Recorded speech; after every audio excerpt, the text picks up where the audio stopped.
I just want to thank Charla for giving me this amazing opportunity. I was really inspired by every single one of your speeches today. And I want to thank you guys. You were a great audience. So I just wanted to say that before I start. Thank you. Okay, so the other day, I went to the restaurant with an acquaintance of mine when I realized that I had a serious problem.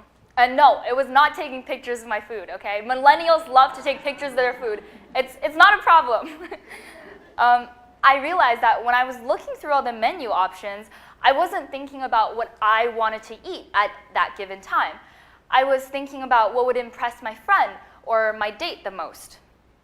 You see, if I got the steak, he might think I'm a cruel animal eater. And if I got the pasta, he might think I'm carb crazy. And if I got a salad, that would just characterize me as pretentious and ridiculous, because who actually goes to a restaurant and orders a salad? And this little dilemma made me reflect on all of my other decisions in life, how easily I'm swayed by other people in the process of making them, and how far I'm willing to go to impress another person. So in the status quo, there are 3 things that women are told: what we should look like, who we should be, and how we should behave. And I wondered, since when did it become a woman's primary goal not to be happy or to be content or to be carefree, but rather to make a good impression on people and put their appearance first? Since I was little, I paid most of my attention to what other people thought about me, whether or not my friends thought I was funny, whether or not my teacher thought I was a hardworking student, and if my dentist thought I was her easiest client, which I was not. You might say this is a good thing. It means you're attentive and you're considerate. But in reality, I didn't notice until recently how harmful and actually unnecessary it is to care that much about the things I spent 15 years of my life caring for. So my over-caring really internalized when I immigrated to Canada at the age of 10. So immigration is super exciting, but it's so immensely difficult. And it wasn't just learning a new language and a new set of customs. It was realizing that the language I'd spoken and the customs I'd practiced for all of my life was not acceptable here in Canada. But it wasn't me who rendered these things unacceptable. It was the others. It was the people on the street who whispered whenever me and my mom had a Mandarin conversation. It was my friends who laughed at the traditional food I had for lunch. And it was anyone and everyone who alienated me for who I was. This judgment and disapproval was so powerful that it made me resent my culture and therefore myself. During my first couple of months in Canada, I felt as if everything about me was shameful and embarrassing, and I didn't deserve anyone's exception. I was desperate for friends or just a sense of belonging, and I gave in to the opinions because they built this firewall around me that I could only get past by being one of them. I remember this particularly embarrassing time in music class when the teacher suggested, "Hey, everyone, let's sing Hot Cross Buns." And then everyone around me broke out in song, but I sat there feeling so left out, and I had no clue what was going on, because I didn't grow up around English nursery rhymes. I don't know what a hot cross bun was. So that night, I went home and I searched up every nursery rhyme there was on the internet. Not the best way to spend my time, but I wanted to make sure that if the music teacher ever suggested something bizarre like singing Hot Cross Buns, I would be prepared. That time, fitting in was my top priority. And I was willing to sacrifice anything to be able to fulfill it, even if that meant sacrificing my comfort or even my dignity. I was westernized, or what the locals call whitewashed. And this was my first grand act of submission, of giving up a part of myself, because I cared so much what other people thought. And it's the one I regret the most because of how conflicted I became as a result of losing that crucial connection to my cultural identity. But I thought, it's fine, at least people will like me now, they'll accept me, they'll talk to me, and maybe even friend me on Facebook. But that was not the case. Even as a somewhat average Canadian, people still weren't my biggest fan. And it was always something. How I always liked my hair in a ponytail, how I didn't like Justin Bieber.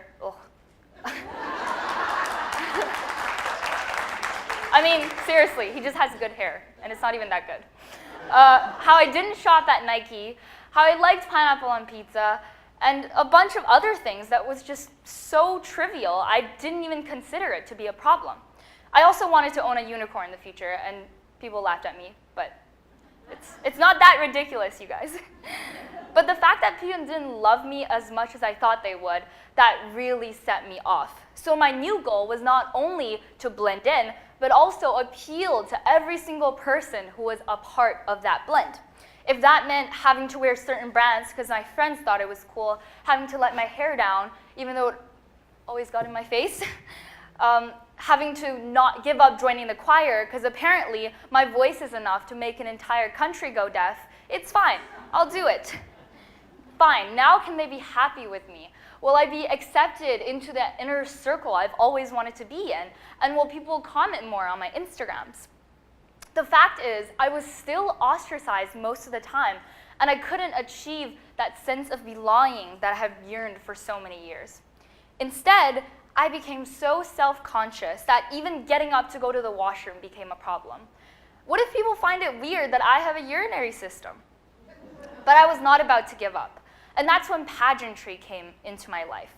At first, this whole idea of perfect girls being perfect and saying perfect things was just so distant, I couldn't even begin to contemplate it. But when I mentioned it briefly to my friends, they all seemed so impressed and so intrigued. And so a light bulb went off in my head. If I do this pageant thing, does it mean people will start to accept me and show some kind of camaraderie? Well, I thought at the time, yes. So I signed up for all the wrong reasons, but I stayed for all the right reasons. I discovered that pageantry is a great place for women to make meaningful connections, celebrate each other, and for you to develop your own confidence and stage presence.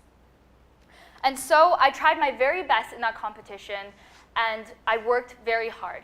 Of course, I ditched my comfort zone, but I find that the best things in life are actually outside of your comfort zone. And my experience proved that to be true because although I was one of the youngest girls in the pageant, as well as a first-timer, I was crowned Miss Teenage British Columbia of 2017. It was one of the, thank you.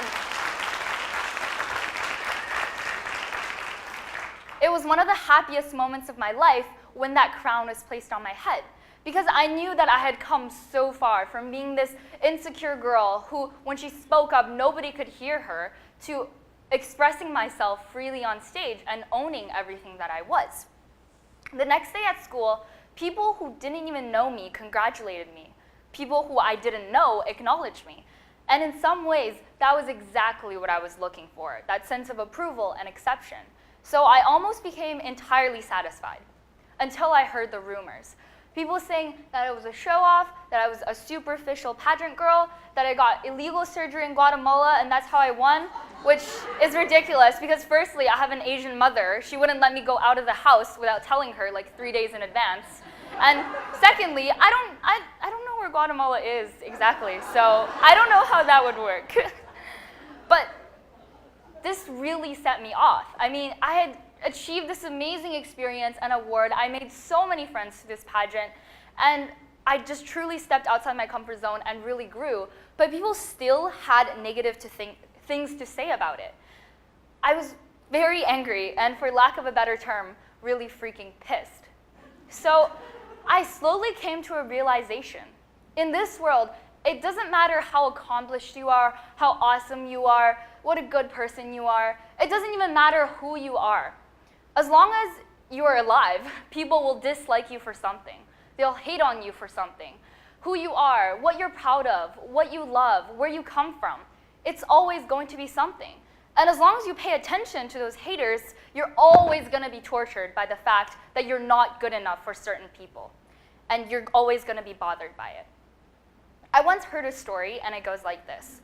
There was an architect, and on his last few weeks of work, his boss came up to him and said, okay, I want you to build one last house for me. You can build it however you like, just one last project before you retire. And the architect thought, okay, I could do that.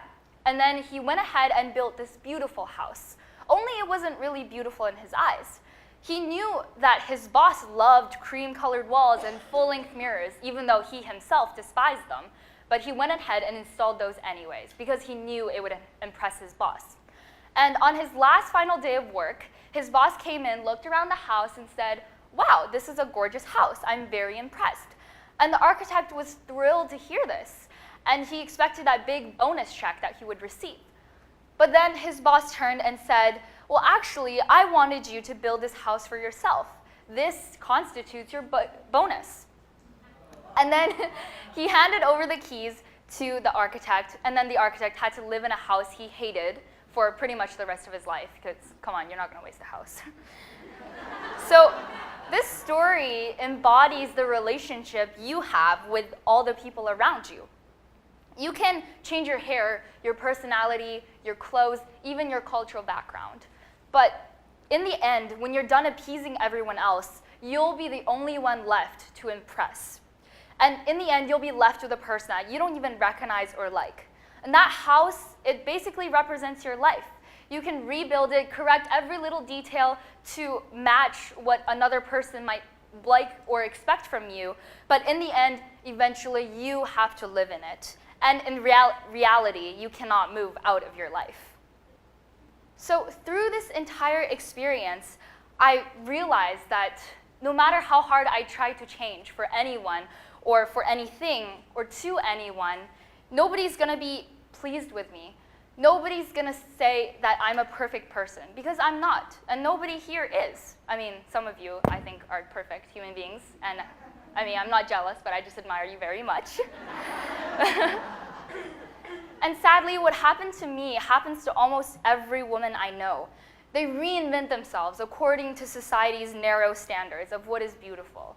Young girls will change themselves, lose weight, make themselves up because they desperately want to be accepted. And in the more extreme cases, women have trouble saying no to their abusers because they need to appeal to the stereotype that femininity is gentle and it is quiet. And women in classrooms, I myself have experienced this on a personal level, they have trouble raising their hands because they don't want to fall out of place. And sexual assault, people who are a victim of sexual assault are too scared to say me too. Female victims, because their voices are invalidated, although they're just as valid, and male victims because they're emasculated just because they've been a victim of something that's so horrible and deplorable. And because society bias constantly belittles and disparages female voices, that's why people constantly put us through this harsh and discriminatory criteria. It's almost impossible to completely be our carefree selves without caring about what that person has to say or that person has to say about it. But it's not impossible. After I realized this pattern of me constantly trying to appease everyone else, I made a change for the better. And the most representative story I can probably tell you today is when I went to the airport. So I was at the airport, and then I just got off a flight, and I was very grumpy, so I had a little bit of like a resting face going on. And I guess the person processing my paperwork at customs noticed, and it was a middle-aged man, and he said something that I'm sure most of the women in this room have heard before in their lives. "Smile for me, would you? You look so much prettier when you smile." Okay. He wasn't taking a mandatory picture, we weren't friends, and he didn't know what a crappy flight I just had. But he asked me to smile.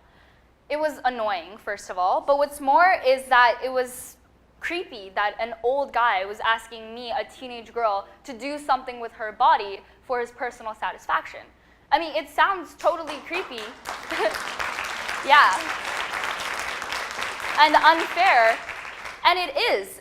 I'm very tired of men expecting women to do things with their body because they think it'll make her look prettier or more approachable. I mean, newsflash, we're not here for your approval. We're not here for your pleasure. We're here for ourselves.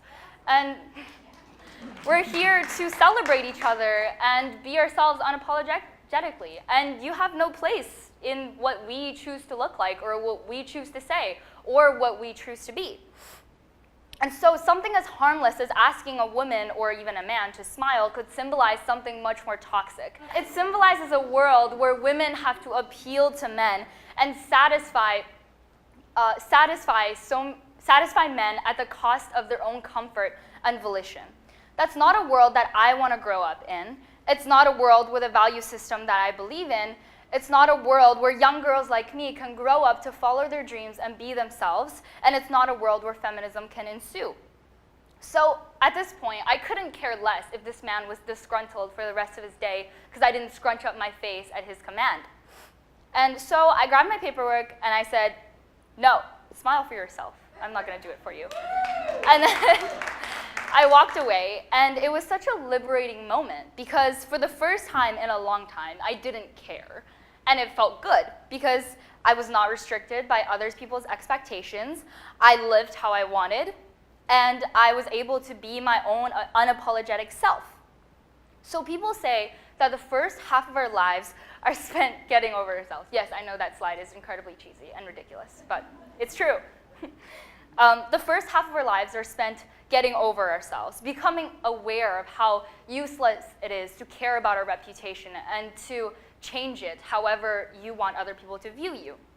But most times, apathy is the best policy. Because the one similarity that everyone in the world shares, Michelle Obama, Beyonce, Charlotte Brown, and everybody in this room, you and I, we all get 24 hours in a day. And it's up to us if we want to use those hours to chase our dreams, be ourselves, and develop our confidence. But it's also up to us if we want to use them to appeal to someone else. It's our choice, and we make this conscious choice every single day. So instead of being fearful and anxious about what other people think about you, stop giving a crap, because it doesn't matter. The only person whose opinion matters is your mom's. Sorry. No, I'm just kidding. It was an Asian instinct. The only person whose opinion matters is yours. It's your life. It's your house. You can build it how you want. And you don't have to care about what some internet troll, some random guy at the airport, or other irrelevant people in your life have to say about it. So you can order what you want, look however you want, be whoever you want. Because that's when you can get your life back, once and for all. Thank you.